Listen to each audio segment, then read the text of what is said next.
Professor Dr. Andreas Kuenkel from BASF, and he's Vice President for Research in Biopolymers. And he's going to wind up today's stream by talking about BASF's biodegradable and renewable polymers. Andreas, over to you. Yeah, thank you very much for the introduction. I would like to show you how the symbiosis of chemistry and biology can be used to make new biodegradable and renewable polymers. And this slide shows the first contact between classical chemistry and biology in BASF. And during my presentation, I would like to show you how this relationship has evolved. In my presentation, I want to address two major aspects. The first is using BASF as an example, what biodegradable polymers we have developed. And in the second part, I would like to address the aspect of biodegradability and sustainability. So what is the value of the products? Also in the last 2 days, I have realized that there is still at least sometimes a confusion what is renewable and what is biodegradable. And that's the reason I would like to start with this slide. So renewable refers to the origin of the carbon which is used in the polymer.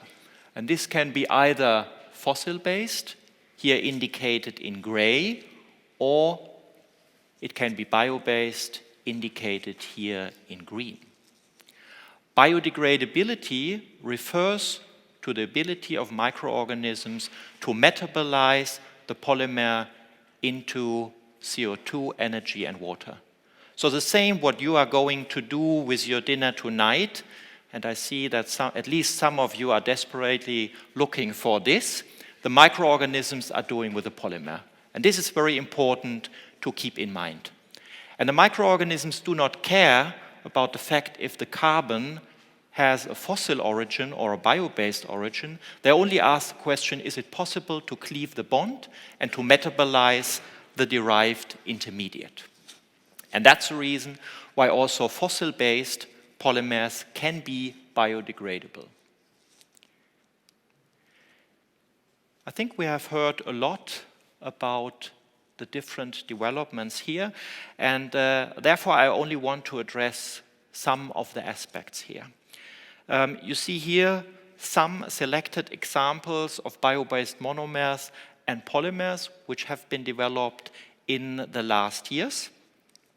And with respect to cost, I think one aspect is important to mention. It's a two-time competition. It's a competition on the level of monomers, and it's a competition on the level of polymers. And only if both competitive levels are addressed, then finally the product can be competitive. If we go back some years, you see some of the selected monomers, and you can see at what scale they have been.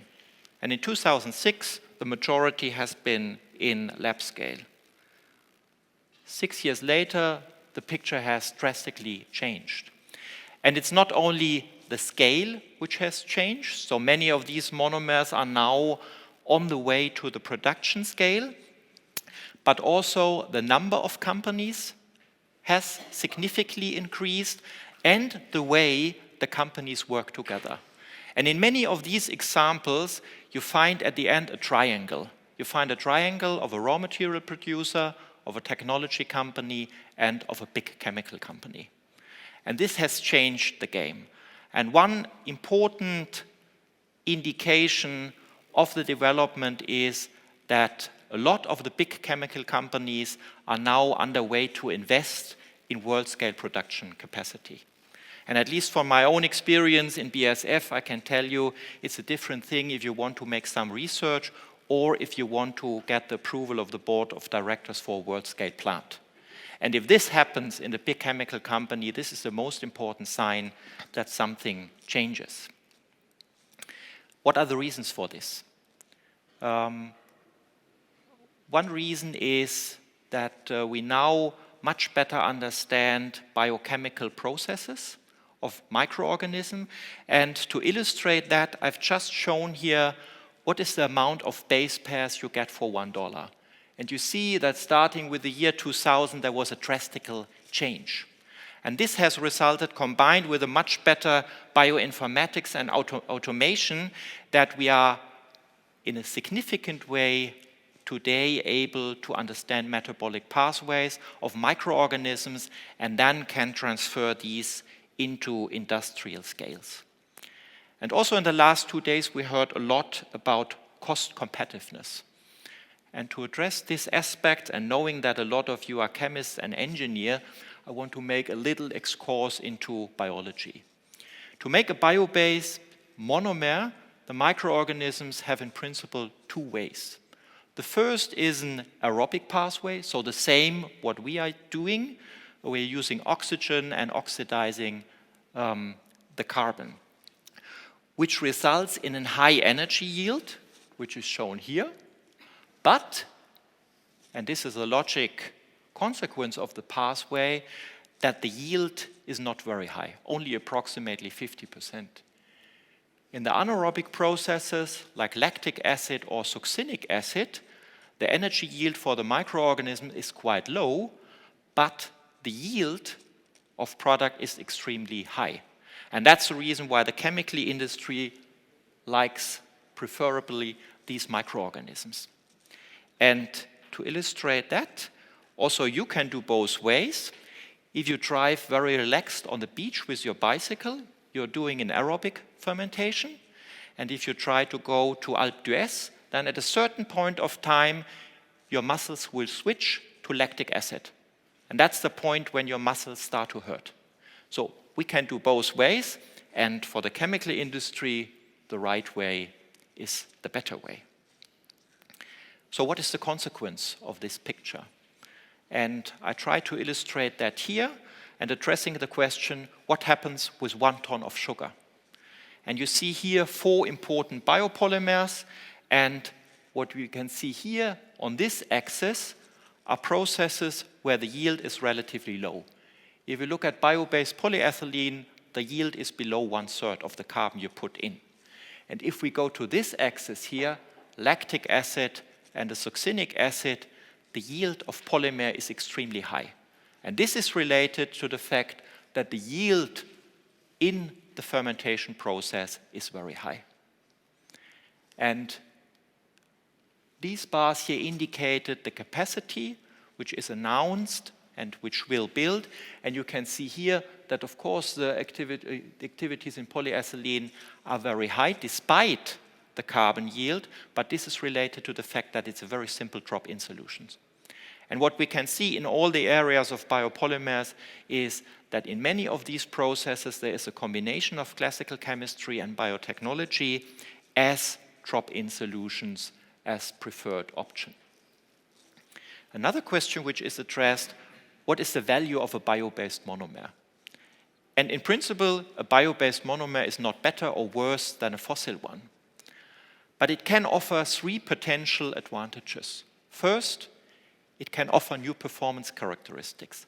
Second, it can offer an improved life cycle assessment, and as we have seen also in the session today, it may finally lead to an improved cost position versus the fossil brother. And what we can also see, and we've heard a lot of presentations, is the use of cellulose. And one example where all these 3 elements are combined is succinic acid. We can see an improved life cycle assessment.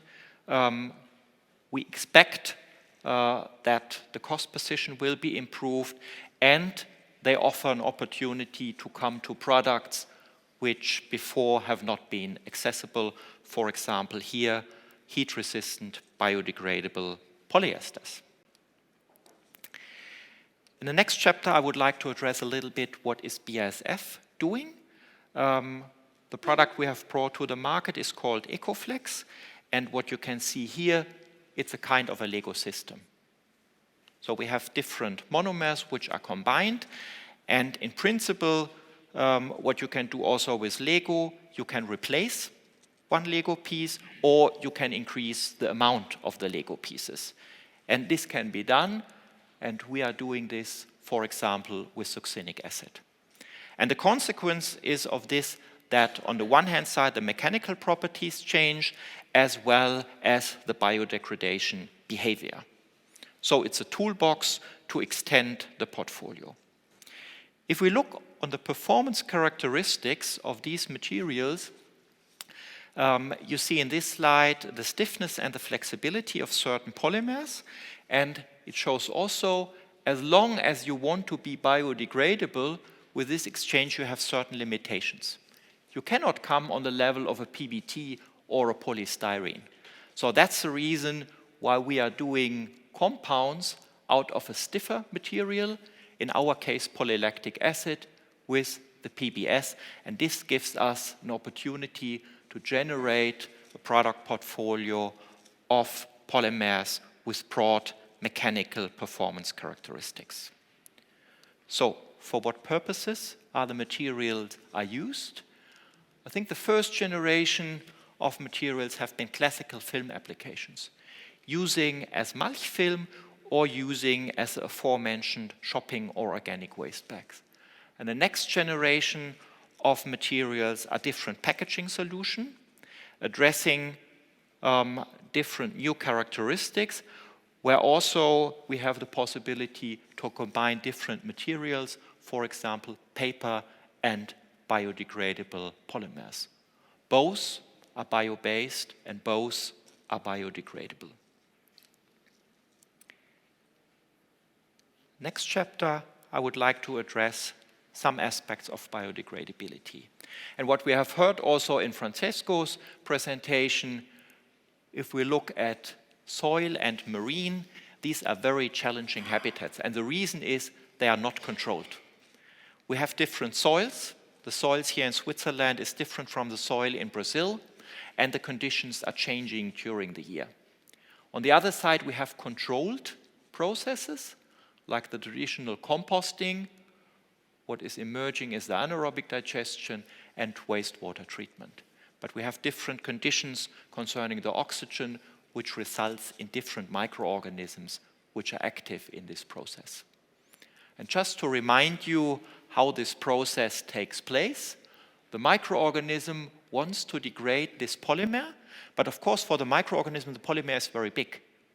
The microorganism cannot digest the polymer, so what he's doing is excreting enzymes, and with these enzymes the polymer is degraded to short chain intermediates, and then these intermediates can be metabolized. And this is very important if we discuss about biodegradation in the different environment.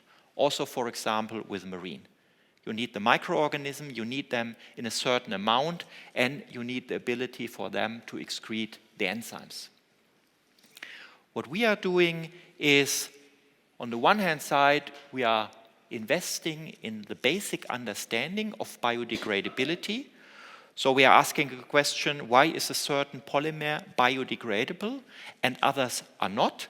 And on the other hand, we transfer that, same as Francesco has shown for Novamont, into field trials. Because we see that to gain stakeholder acceptance, it's important on the one hand to show what is happening, and on the other hand to prove that this is working under real field conditions.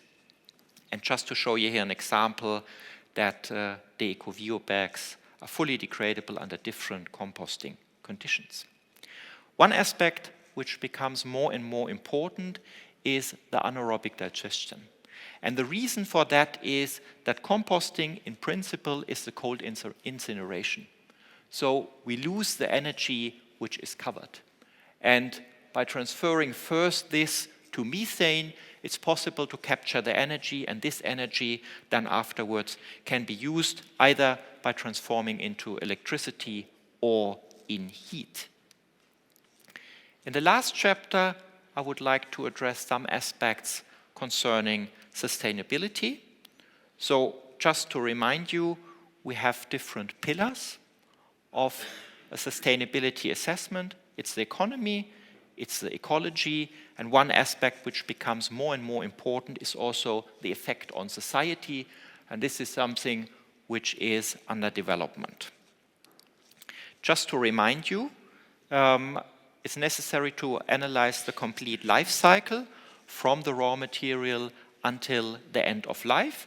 This can be either recycling or it might be composting or an anaerobic digestion. What is important is that a life cycle assessment is always a comparison between different alternatives.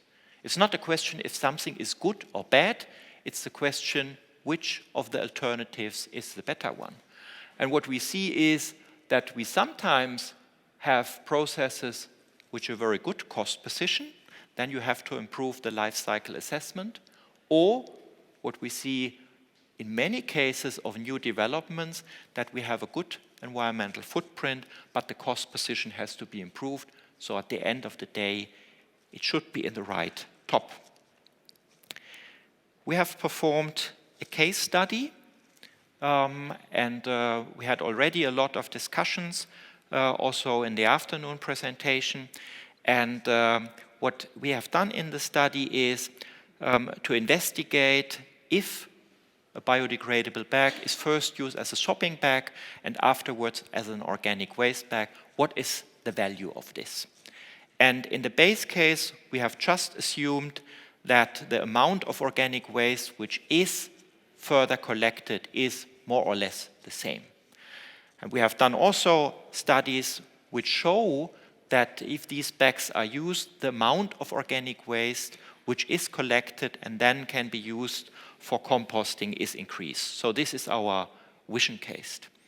And this is reviewed and also critical reviewed by, I think, very important and famous institutes like the ETH in Zurich to ensure that the methodology we are using is correct.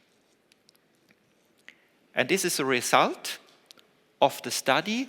And what you can see here, so in red, you see the recycled PE, and for example here, you see the EcoVio films. And what you can see that in principle, the differences are not by a factor of magnitude different, which is related to the fact that in principle, PE is a very good material. It's produced in large scale and offers a very good cost position. But from the ecological perspective, the biodegradability offers some advantages. What is remarkable in this case is, and only in this case, that paper is the at least attractive alternative. And this is based on the fact that to generate a shopping bag which offers the capacity to transport a certain amount of goods, you need high stability. And this results in a high thickness of the paper bag. And this finally then results here in the eco profile. And very important is that all of the LCA assessment you see, you have directly asked the question, what are the assumptions for this study? Because otherwise these portfolio diagrams can be misleading.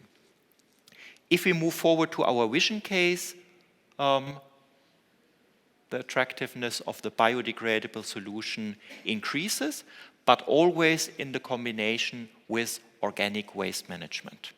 And I think this is very important to see that it's not a black or white.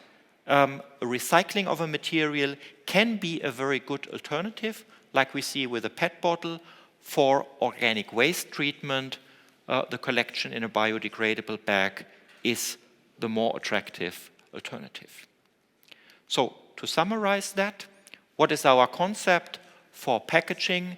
The first is, and this was also mentioned in some of the presentation today, we have the clear target that we want to achieve the performance of the existing product. Nobody wants to go back to the performance we had 100 years ago. We try to prove sustainability, and we are looking only for applications where biodegradability adds value, for example, in system cost saving, and we apply renewable resources only based on functionality, which means performance and cost. So our target in one sentence is we want to make performance sustainable. And in our last slide, how the relationship between chemistry and biology has evolved, you see here.